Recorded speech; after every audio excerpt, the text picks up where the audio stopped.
What up, all my raging rapscallions? It's Melder here, bringing you another Arknights beginner guide.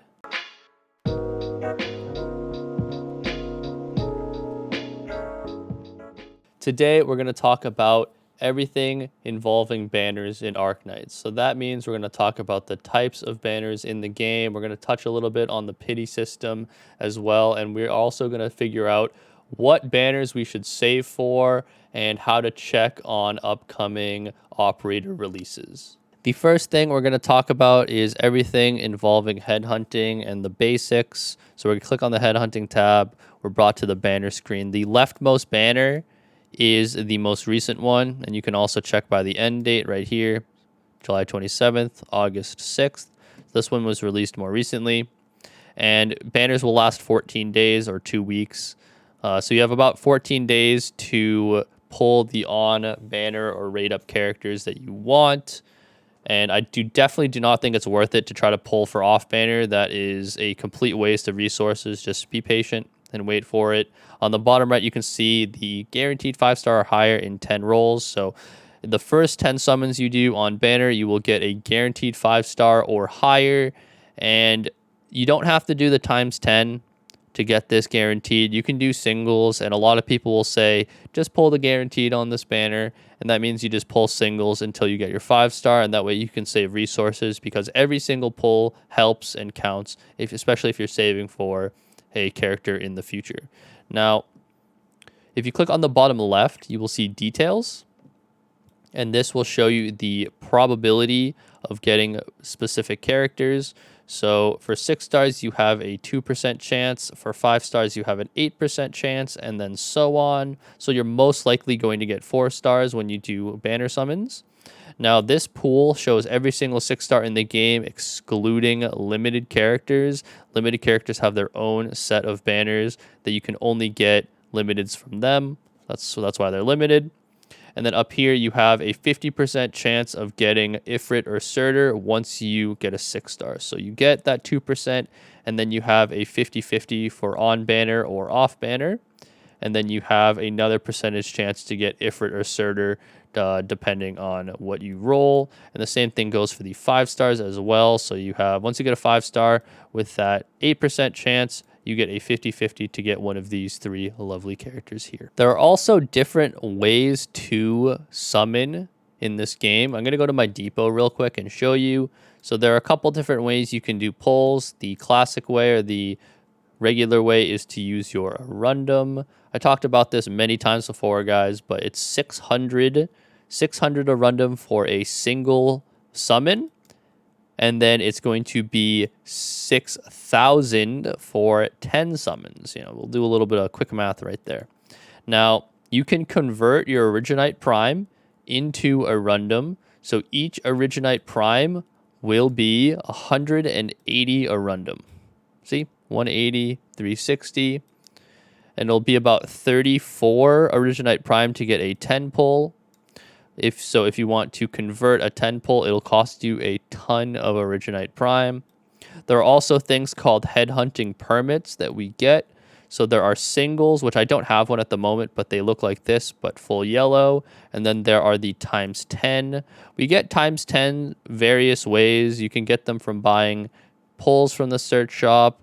You can get them from certain event rewards, like if there's a limited banner or an anniversary event. That's when we'll get these, but most of the time they're pretty rare.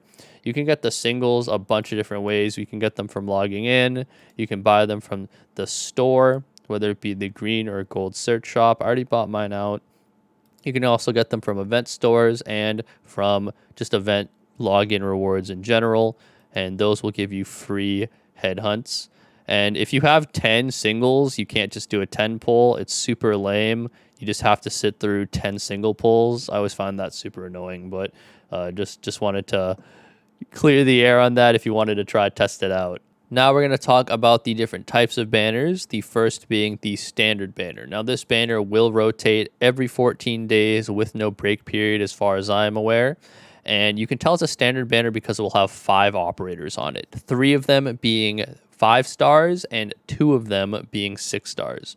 Now the great thing about the standard banner is you can buy 2 of those characters in the certificate shop, the gold cert shop, one 5-star and one 6-star. Now, how can you tell which characters you can buy? Well, the 5-star you can tell by her placement. So in this case, Meteorite is the center operator out of the 3 5-stars. So she will be purchasable. And this is how it's always been since the game has been released. I don't think they're going to change how the system works. And then the second way is with the 6-star. The 6-star E1 art is the indicator for which one's purchasable. So Ifrit has her E1 art and Surtur has her E2 art. So Ifrit's the purchasable one. We can check the store page just to show you what it looks like here. We'll go to distinctions, and Ifrit's purchasable for 180 and Meteorite is purchasable for 45. The next type of banner is the event banner. Now there are two different types of event banners. There are limited ones like this Neon Earthburn Metals, and then there are regular event banners, and I'll pull up a picture of one because there isn't one currently. This is the Wheaton the Anthem Arketo rate up banner. It has 1 6-star, 2 5-stars, and a 4-star on it. The interesting thing about the regular event banners is that there isn't like a guaranteed number of characters that will be on rate up. So sometimes there'll be a 4-star, but not always. Sometimes there will be 2 5-stars, and there will always be 1 6-star. Now, there hasn't been a event banner that has had multiple 6-stars. That's exclusively for limiteds as of right now, but I don't know how it will change in the future. We have no idea. Now, a great thing about the regular event banners is that once those characters banners ends, we will be able to get them in the overall character pool. So if we check details right here, you can see that we can get Arketo from the standard banner, even though her banner just ended. So that's the difference between the event regular and event limited banners. Next up is the event limited banners. So I'm going to exclude Rainbow Six Collab from this discussion. I'm going to talk about it later because it works on a much different system than the regular Arknights limited banners. So the normal Arknights banners for limited characters have 2 6-stars and 1 5-star. One of those 6-stars is non-limited, and one of them is limited. And the way the limited works is you can only pull them on their respective banners or certain limited banners in the future. So in this case, Neon is limited. You can pull her on this banner, and you can also pull her on the Dusk and Saga banner coming out in about 6 days. You will not be able to pull her on the next limited banner after that, though. And she will be a much lower rate on the Dusk and Saga banner compared to those other two characters and the other 6-stars that you could get off banner. Another example of this is in the future, we will get another limited banner sometime for the 2nd year anniversary.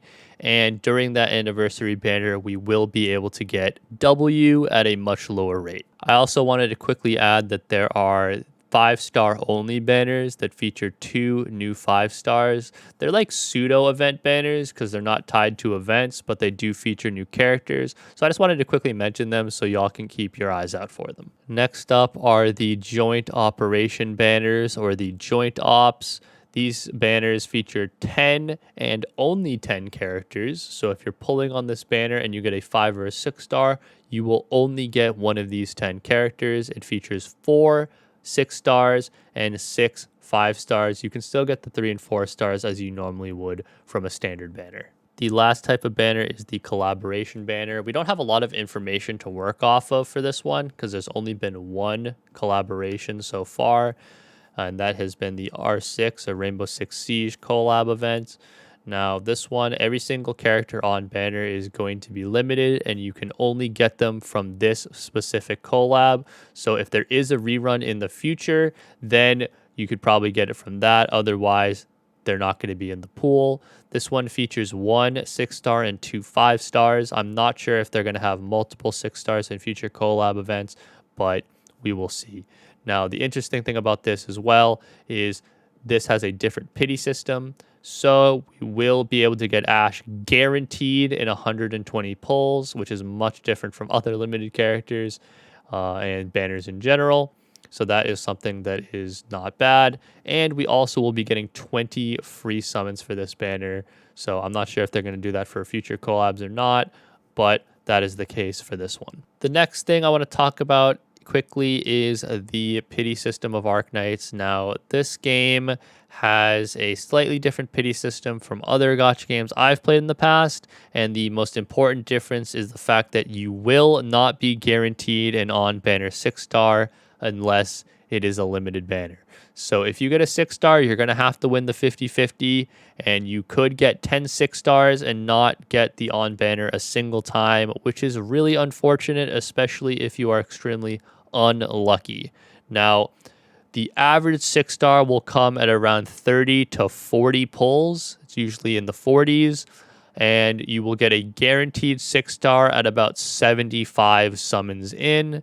So the pity isn't too bad, but the on-banner 6-star pity can be really annoying and frustrating at times. Now, limited banners work in a different way.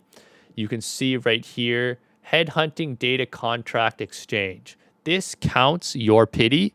The other banner, there's no way to check your pity for standard or regular event banners, but limited banners will check your pity and count it. So I've done 140 summons for Neon, and I haven't gotten her once. So that says something about how I feel about this banner. But regardless of that, you will be able to guaranteed buy the on-banner 6-star limited character at 300 summons. Now, 300 is a ridiculous amount, so the likelihood of you actually getting this is very small. You basically just have to work off of 50-50s once again. Now, once you get to 300, you can buy a on-banner 6-star, but that's only during limited character banners. These banners also work off of a different pity count from standard or regular event banners. So if I pulled 10 times on the standard, it would not increase my pity for the next limited or for my next 6-star chance. And they did change it pretty recently that limited pity does not carry over to the next limited banner. So since I have 140 of these on the Neon banner, I will not have 140 pulls counted towards the Dust Saga banner coming in a week. The last thing I want to talk about is resource management, planning ahead, and also saving for future operators. I like to save around 100 to 150 pulls per characters that I really want, and I will pull very scarcely throughout in between periods. And I know that sounds like a lot of pulls, but I mean, I managed to save for Bagpipe for a few months when I was basically free to play, and I was able to get her and get 150 pulls within a few months. And that was just with the monthly card. So you guys can definitely do something similar. A good strategy is if you do really want to pull on standard banners or any event banners, you just pull for guaranteed. Just do singles until you get your 5-star, your 6-star, and then just kind of move on. I know it sucks to skip out on certain banners, especially characters that are really tempting. But if you really, really want a character, you have to save for them very hard because it's going to hurt a lot more losing out on your waifu or husbando compared to losing out on a character that seems pretty cool, but you're not absolutely in love with. Now, in terms of planning ahead, there's a great resource online called Game Press. There has a full banner list that you can see every single banner that is planned to come to EN. All these banners were in China on the Chinese server, going from top to bottom. So Nexus Saga Dusk, then R6, then a slew of other banners. We probably won't get Passenger and the Sculptor banner anytime soon. We'll most likely get those banners like this one in December and this one in January, going into 2022. But expect like Carnelian, Caesarean, Palace, Eunectus, all of those, including reruns in between that time to fill space. Now, this is the best way to kind of see which characters you like. I like to go to A ship as well and see show all and see any characters like, oh, well, Carnelian looks super cool. She's my waifu. I am going to save for her until she comes out, basically. That's usually what I do. You guys can do whatever you want, but from my experience, this has been a very effective way of saving for characters and also getting the characters that you really want. That's going to be it for the video. Hopefully, I was able to answer questions and help you all out for future saving and all that good stuff. If I did miss anything or you do have any further questions, definitely ask them in the comments down below and let me know. You could also check out the Discord. I keep forgetting to mention it, but the Discord link will be in the description as well. We would love to have you there, and I'd love to have you in my Twitch stream as well. We're getting closer to the subscriber goal for YouTube, and we did hit a follower goal on Twitch, so be prepared for some giveaways and prizes in the future. I'm also going to be doing a dorm building competition, or contest rather, in the Discord for some lovely prizes. So definitely stay tuned for that. Thank you all so much for the support. Hopefully you have a great rest of your day, and peace out.